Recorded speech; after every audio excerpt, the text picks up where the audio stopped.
ഇൻഫിനിക്സിന്റെ Infinix hot 55G എന്ന പുതിയൊരു smart phone ഇപ്പം ഇന്ത്യൻ മാർക്കറ്റിൽ ലോഞ്ച് ചെയ്തിട്ടുണ്ട്. ഈ ഒരു സ്മാർട്ട് ഫോൺ 10,000 രൂപ പ്രൈസ് റേഞ്ചിലാണ് വരുന്നത്.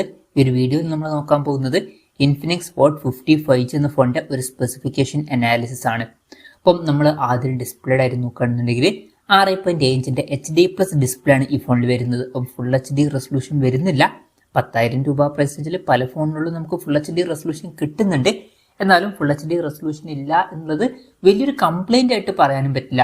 അപ്പം ഫുൾ HD റെസൊല്യൂഷൻ ഉണ്ടായിരുന്നെങ്കിൽ നന്നായേനെ, എന്നാലും വലിയ കുഴപ്പമില്ല എന്ന് പറയാം. HD റെസൊല്യൂഷൻ പിന്നെ LCD പാനലാണ് ഇതിൽ ഉപയോഗിച്ചിരിക്കുന്നത്. പഞ്ചോൾ ഡിസൈൻ ഇതിൽ വരുന്നുണ്ട്. പഞ്ചോൾ വരുന്നത് ടോപ്പ് സെന്റർ ഭാഗത്തായിട്ടാണ്. 120 ഹെർട്സിന്റെ റിഫ്രഷ് റേറ്റ് ഇതിൽ സപ്പോർട്ട് ചെയ്തിട്ടുണ്ട്. അത് നല്ലൊരു കാര്യം തന്നെയാണ്. ഈ ഒരു പ്രൈസ് റേഞ്ചിൽ കൂടുതൽ നമുക്ക് 90 ഹെർട്സിന്റെ റിഫ്രഷ് റേറ്റ് ഒക്കെയാണ് കിട്ടാറ്. പക്ഷേ ഇതിൽ 120 ഹെർട്സിന്റെ റിഫ്രഷ് റേറ്റ് വരുന്നുണ്ട്. അപ്പം അത് എടുത്തു പറയേണ്ട ഫീച്ചേഴ്സിൽ തന്നെ നമുക്ക് പറയാം. പിന്നെ ഏകദേശം 93.9% സ്ക്രീൻ ടു ബോഡി റേഷ്യോ ഈ ഫോണിൽ വരുന്നുണ്ട്. ഫോണിന്റെ പീക്ക് ബ്രൈറ്റ്നസ് വരുന്നത് 500 നിറ്റ്സ് ആണ്. ഡൈനാമിക് ബാർ എന്നുള്ള ഫീച്ചർ ഇതിൽ വരുന്നുണ്ട്.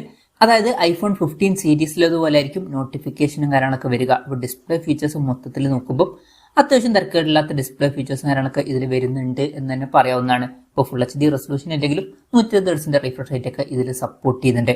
പിന്നെ side mounted finger print sensor ഇതിൽ കൊടുത്തിട്ടുണ്ട്. ഫോണിന്റെ വെയിറ്റ് വരുന്നത് ഏകദേശം 188 ഗ്രാം ആണ്. തിക്നെസ് വരുന്നത് 7.82 mm ആണ്. IP54 റേറ്റിംഗ് ഇതിൽ സപ്പോർട്ട് ചെയ്യുന്നുണ്ട്.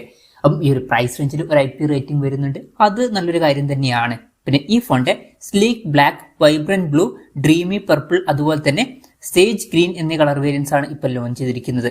ഇനി പ്രോസസറിന്റെ കാര്യത്തിലോട്ട് വരികയാണെന്നുണ്ടെങ്കിൽ MediaTek Dimensity 6300 എന്ന പ്രോസസർ ഇതിൽ കൊടുത്തിട്ടുണ്ട്. 10,000 രൂപ പ്രൈസ് റേഞ്ചിൽ ഈ ഒരു പ്രോസസർ എങ്ങനെയുണ്ട് എന്ന് വെച്ചാൽ അത്യാവശ്യം നല്ലൊരു പ്രോസസറാണ് എന്ന് തന്നെ പറയാവുന്നതാണ്. അപ്പം പ്രോസസറും ഈ ഒരു പ്രൈസ് റേഞ്ചിൽ ഹൈലൈറ്റ് ആയിട്ടുള്ള ഒരു ഫീച്ചറിൽ നമുക്ക് പറയാവുന്നതാണ്. അപ്പം മികച്ചൊരു പ്രോസസർ തന്നെ ഇതിൽ കൊടുത്തിട്ടുണ്ട്. ഈ ഒരു പ്രൈസ് റേഞ്ചിനനുസരിച്ചിട്ടുള്ള മികച്ച പെർഫോമൻസും കാര്യങ്ങളൊക്കെ ഇതിൽ വരേണ്ടതാണ്. പിന്നെ 5G സപ്പോർട്ട് ഇതിൽ വരുന്നുണ്ട്. 10ഓളം 5G ബാൻഡ്സ് കൊടുത്തിട്ടുണ്ട്. ഈ ഒരു പ്രൈസ് റേഞ്ചിൽ 5G സപ്പോർട്ട് എന്നുള്ളത് എടുത്തു വരേണ്ട ഒരു കാര്യം തന്നെയാണ്. പിന്നെ ഫോണിന്റെ ബേസ് വേരിയന്റിൽ 4GB റാമും 128GB ഇന്റേണലുമാണ് വരുന്നത്. അപ്പം ബേസ് വേരിയന്റിൽ തന്നെ നമുക്ക് 128GB ഇന്റേണൽ കിട്ടുന്നുണ്ട്. പിന്നെ 8GB റാമും 128GB ഇന്റേണലുമായിട്ട് വരുന്ന ഒരു വെർഷനും വരുന്നുണ്ട്.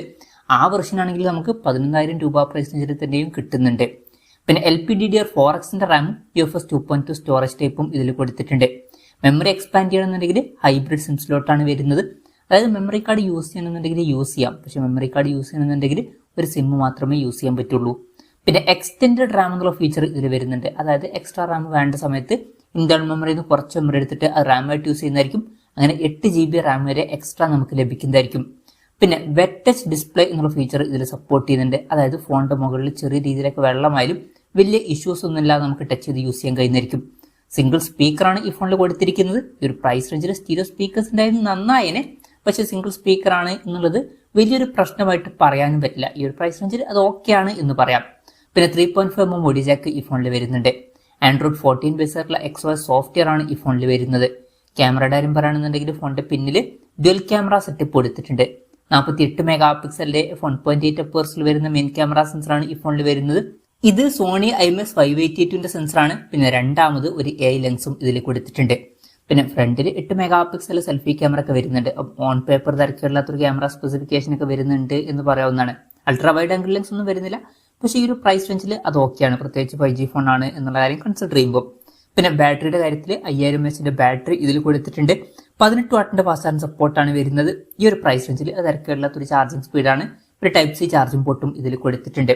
അപ്പം തിരക്കേടില്ലാത്തൊരു ബാറ്ററി സെറ്റപ്പ് ഇതിൽ വരുന്നുണ്ട് എന്ന് പറയാവുന്നതാണ്. അപ്പം ഇതൊക്കെയാണ് ഫീച്ചേഴ്സിനെ പറ്റി പറയാനുള്ള കാര്യങ്ങൾ. പിന്നെ വിലയുടെ കാര്യം പറയുകയാണെന്നുണ്ടെങ്കിൽ 4GB റാം വെർഷന്റെ വില വരുന്നത് 9,999 രൂപയാണ്. 8GB റാം വെർഷന്റെ വില വരുന്നത് 10,999 രൂപയാണ്. അപ്പം ഇവിടെ ശ്രദ്ധിക്കേണ്ട കാര്യം, ഇപ്പം 4GB റാം വെർഷനിൽ നിന്ന് 8GB റാം വെർഷനിലോട്ട് വരുമ്പോൾ വെറും 1000 രൂപ മാത്രമേ കൂടുന്നുള്ളൂ. പിന്നെ ഫ്ലിപ്കാർട്ട് വഴിയാണ് ഈ ഫോണിന്റെ സെയിൽ നടക്കുന്നത്. സെപ്റ്റംബർ 9 മുതലാണ് ഈ ഫോണിന്റെ സെയിൽ സ്റ്റാർട്ട് ചെയ്യുന്നത്. ബാങ്ക് ഓഫേഴ്സും കാര്യങ്ങളൊക്കെ ഉണ്ട്. ആക്സിസ് ബാങ്കിന്റെ അതുപോലെ തന്നെ ICICIയുടെ ഒക്കെ കാർഡ് യൂസ് ചെയ്യണമെന്നുണ്ടെങ്കിൽ 1000 രൂപയുടെ ഓഫും കാര്യങ്ങളൊക്കെ നമുക്ക് ലഭിക്കുന്നതായിരിക്കും. എന്തായാലും ഓവറോൾ നോക്കുകയാണെന്നുണ്ടെങ്കിൽ 10,000 രൂപ പ്രൈസ് റേഞ്ചിൽ ഈ ഒരു ഫോണിൽ അത്യാവശ്യം നല്ല ഫീച്ചേഴ്സ് വരുന്നുണ്ട് എന്ന് പറയാവുന്നതാണ്. അത്യാവശ്യം നല്ലൊരു പ്രോസസ്സറും കാര്യങ്ങളൊക്കെ ഇതിൽ കൊടുത്തിട്ടുണ്ട്. പിന്നെ അത്യാവശ്യം തിരക്കുകളില്ലാത്ത നല്ല ഡിസ്പ്ലേ ഫീച്ചേഴ്സും വരുന്നുണ്ട്. 120 ഹെർട്സിന്റെ റിഫ്രഷ് റേറ്റ് അടക്കമുള്ള കാര്യങ്ങൾ ഇതിൽ വരുന്നുണ്ട്. തിരക്കുകളില്ലാത്ത ഓൺ പേപ്പർ ക്യാമറ സ്പെസിഫിക്കേഷനും തിരക്കുകളില്ലാത്ത ബാറ്ററി സെറ്റപ്പും ഇതിൽ വരുന്നുണ്ട്. അപ്പം 10,000 രൂപയ്ക്ക് താഴെ നിങ്ങളൊരു 5G ഫോണൊക്കെയാണ് നോക്കുന്നത് എന്നുണ്ടെങ്കിൽ ഇപ്പോഴത്തെ ഒരു ഇതിൽ ഈ ഒരു പ്രൈസ് റേഞ്ചിൽ ഈ ഫോൺ കൺസിഡർ ചെയ്യാൻ പറ്റിയിട്ടുള്ള ഒരു ഓപ്ഷൻ തന്നെയായിരിക്കും. അപ്പം ഈ ഒരു പ്രൈസ് റേഞ്ചിൽ ഇത് അത്യാവശ്യം തിരക്കുകളില്ലാത്ത നല്ലൊരു ഫോണൊക്കെ ആയിട്ടാണ് എനിക്ക് തോന്നിയിട്ടുള്ളത്. ഈ ഒരു ഫോണിനെ പറ്റിയിട്ടുള്ള നിങ്ങളുടെ അഭിപ്രായം ജസ്റ്റ് ഒന്ന് കമന്റ് ചെയ്യുക.